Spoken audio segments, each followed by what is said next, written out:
This next application I'll solve in two different ways. First, I'll solve using a percent equation, kind of like a direct translation. The second method, I'll use proportions. So if you learned solving by proportions, fast forward to where I solved this the second time. Make sure you read and reread this problem, and it comes down to the fact that 20% of the potential crop is $11,350. Let's translate this to a percent equation.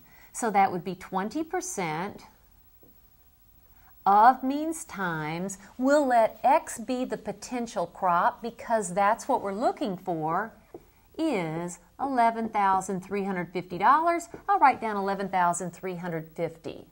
Let's go ahead and write this as an equivalent decimal. That's 20 hundredths or 2/10.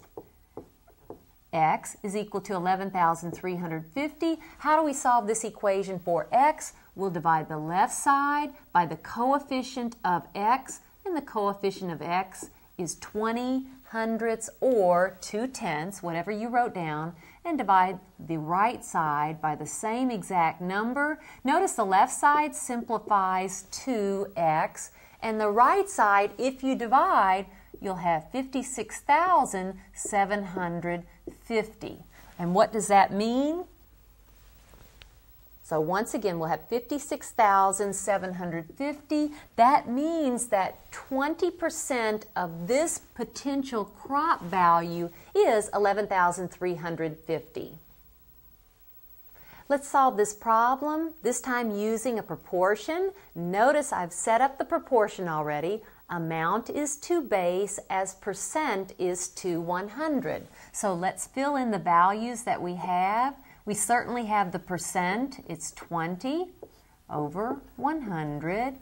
Amount and base of the crop or the potential crop value, that would be the base. So I'm looking for the base B, and we're given this amount, 11,350.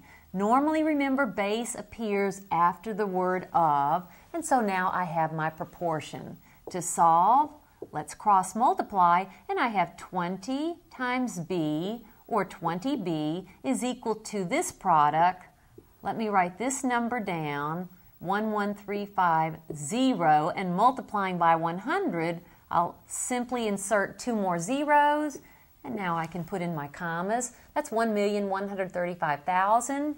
To solve for B, I'll divide both sides by the coefficient of B, which is 20, and then B will be, now you need to go off to the side and divide, and if you do so, you'll have 56,750. What does that stand for? That is a dollar amount, and it does stand for the potential crop value. How can you check? Find 20% of this amount. It should be the 11,350.